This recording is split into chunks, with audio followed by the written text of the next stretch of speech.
You are about to embark on a journey into the realm of myths, where ancient legends come alive and the boundaries between reality and imagination blur. Here, thunder echoes with the voices of forgotten gods, prophecies unfold beneath shimmering constellations, and every shadow holds a secret waiting to be revealed. Prepare to lose yourself in a world shaped by timeless stories, where dreams and destiny intertwine. Welcome, adventurer, to the mysteries of myth dreams. You stand at the edge of a cliff where stars bleed into the blackness of early time, long before cities, long before names. The world below is unfinished, wild, raw, humming with potential.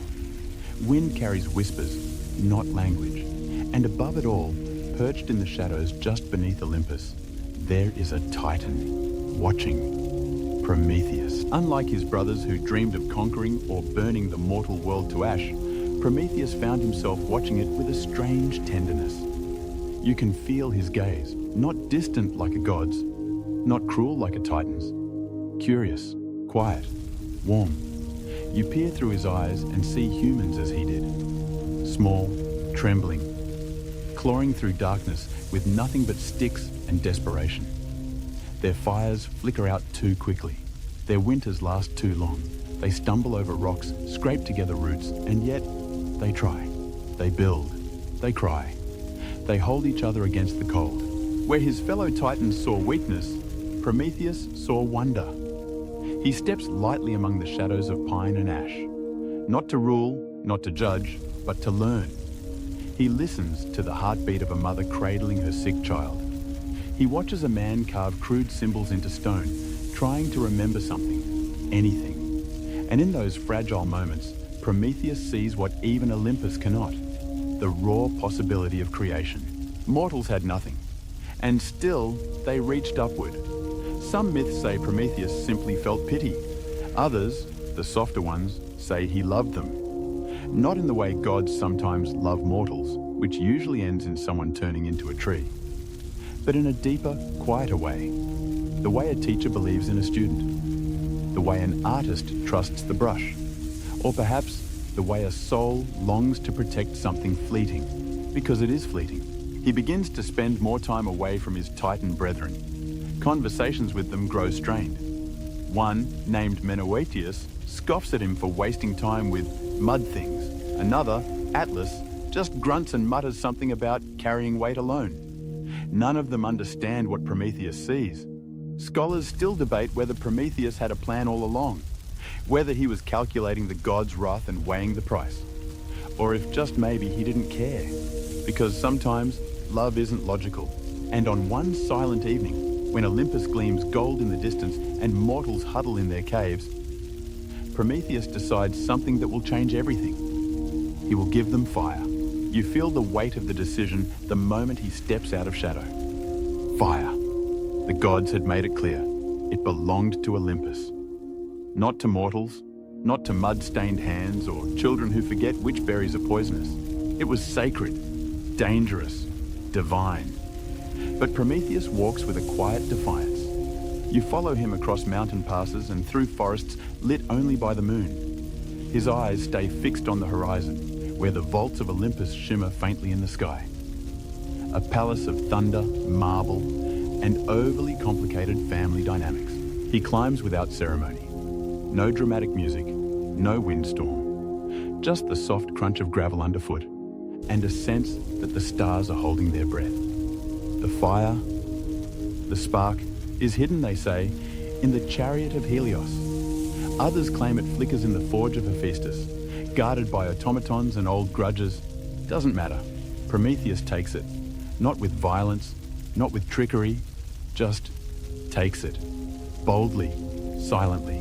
A slender reed, hollowed at one end. Fire tucked inside like a secret. It's not much to look at. Not the blazing torch you might expect. Just a stalk of light, carried down from heaven like a stolen whisper. He returns before dawn. You see the first village he visits. A cluster of stones, some stacked, most not. People huddle together, breath clouding in the cold. Prometheus steps into the clearing and lowers the flame. It dances. One child shrieks, another stares. But an old woman, her eyes rheumy and sharp all at once, reaches out. The fire touches bark, then moss, then roars. For the first time, the village glows, and everything changes. Mortals begin to cook, to craft, to melt. They shape tools, chase off beasts. They stop fearing the dark quite so much. And Prometheus? He doesn't linger. He leaves before anyone can kneel or question him. This wasn't about praise, but Olympus sees. Zeus, ever watchful, ever insecure, senses something shifting. His sky trembles. His throne, which is very comfortable and entirely undeserved, suddenly feels lighter. Like authority is slipping somewhere he didn't authorize. He calls a storm. And while mortals laugh beside their new fires, Prometheus feels the clouds gathering. Zeus has dealt with rebellion before. But this isn't brute force. It's kindness. It's inspiration. And that terrifies him more than any Titan's fist. Prometheus doesn't run. He simply waits. High above the world, wind in his hair, a quiet satisfaction in his bones. Fire has been given, and the gods are not pleased. You find yourself standing on a narrow ridge, wind howling like distant voices. Below you, jagged mountains stretch into shadow. Above, the sky churns with stormlight, thick, bruised clouds veined with lightning. And at the center of it all, Prometheus, chained to the stone. There was no trial, no warning. Zeus doesn't really do due process, just a decree, a performance, a god-king's fury dressed up as divine justice. The sentence? Eternal punishment, because nothing says I'm insecure like torturing someone forever. Prometheus didn't scream when they dragged him up here, didn't beg, didn't plead. He only looked back toward the mortal world once, not at the gods who bound him, but toward the flickers of fire now blooming across the land. That was enough. The chains, thick as tree trunks, glow faintly with divine magic, forged in Hephaestus's forge, the same forge Prometheus once helped build. Irony's favorite playground. And then, of course, there's the eagle. Not just any bird, a monstrous thing with wings like ship sails and eyes like burning coals. It comes each day, methodical, merciless, maddeningly punctual, to feast on his liver. Because in Greek mythology, if something hurts, it also has to be weirdly specific.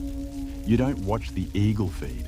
You just hear the flapping, the rustle, the pause before the scream. But Prometheus, he endures. Every day, over and over, the liver regenerates. The pain returns. The silence follows. Then morning again. Scholars still debate whether Zeus did this to set an example, or simply because he didn't know how else to feel in control. But Zeus isn't the only one watching. The other gods stay quiet. Hermes delivers the sentence, then vanishes. Athena frowns from afar, lips pressed tight. Hephaestus, it's said, looked away when the chains snapped shut. No one protests. No one stops it. Because Prometheus didn't just steal fire. He broke the hierarchy. He proved that a Titan, a being not quite God, not quite man, could act out of love. That's threatening. Love tends to be. And so he stays here, day after day, while the world below begins to rise.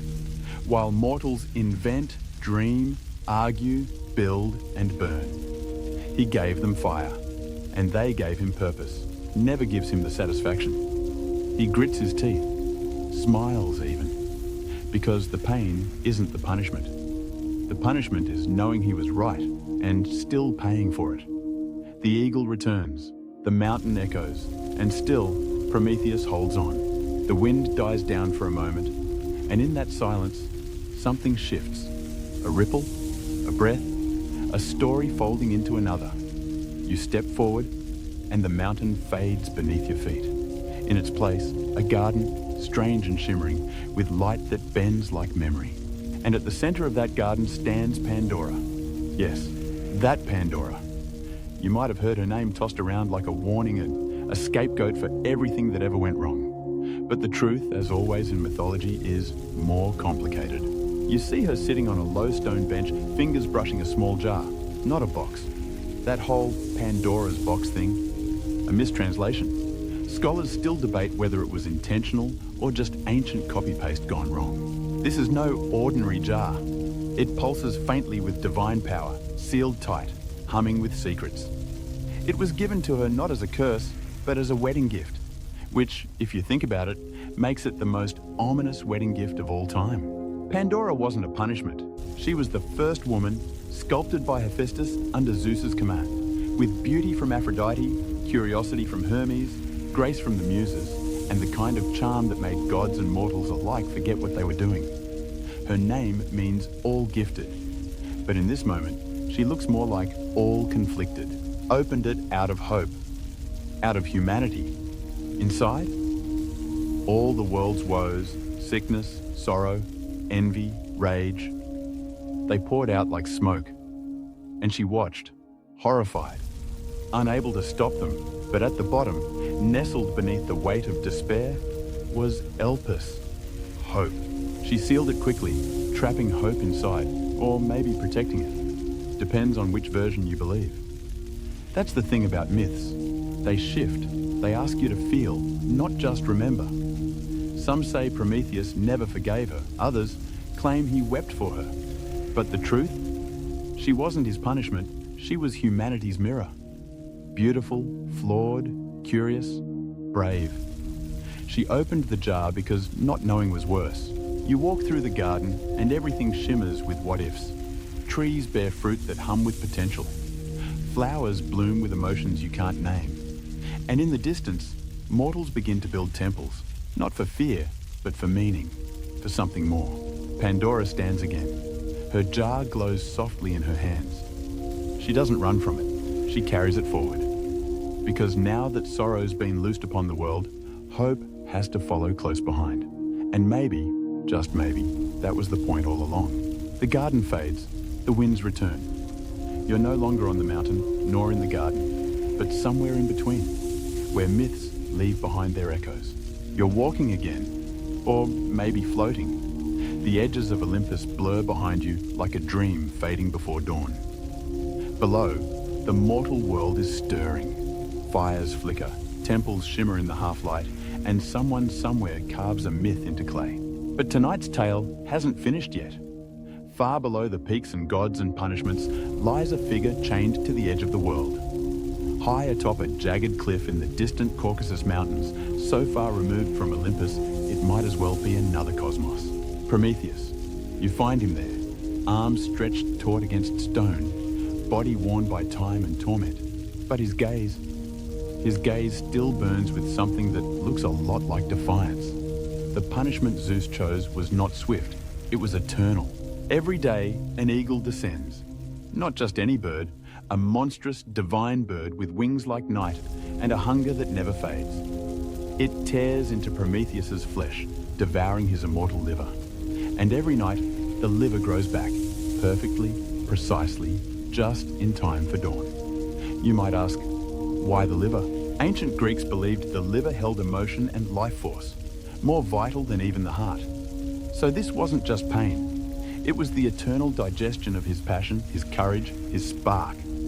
Zeus made an example out of him. Steal fire from the gods, and this is what you get.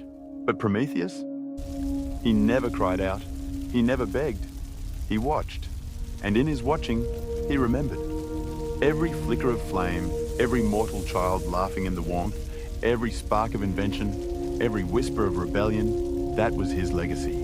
The eagle lands again. Talons clinking like distant bells.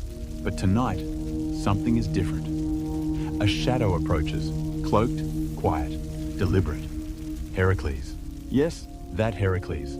The hero with more labors than therapy sessions. One of his final acts before apotheosis was to free Prometheus, not with Zeus's permission, but with the kind of legendary shrug that says, try stopping me. With a single arrow, Heracles slays the eagle, a divine creature, snuffed out by mortal resolve. The chains fall. Prometheus, after centuries, breathes freely. And what does he do? He thanks the hero, then vanishes into the mist. Not to return to Olympus, not to seek revenge, to watch, to wait, to whisper fire into the ears of those who dream. You feel the wind change again. Not wild, not angry, just warm, like the first hearth. Like the promise of a flame never dying. As you rise back toward the stars, toward the edge of sleep, one final thought echoes in your chest. Prometheus loved humanity enough to suffer forever. And somehow, that feels like the most godlike thing of all. And so, your journey through fire and rebellion ends. For now. The echoes of Olympus soften, the mountains fade, and Prometheus's silent courage lingers like the last warm ember in a hearth long forgotten. You may not remember every name, every tale, every spark stolen in defiance, but your soul does. In the quiet of sleep, myths become dreams, and dreams, legends. If your eyes are still open, let them close. If your thoughts still wander, let them wander slower. The gods will wait. You've earned your rest. If this story helped you drift a little further from today, feel free to like the video, subscribe to the channel, and join us next time beneath the clouds of legend. Tell me where you're listening from, the hour, the city, or the myth you carry close. Sleep well, we'll be waiting in the next tale.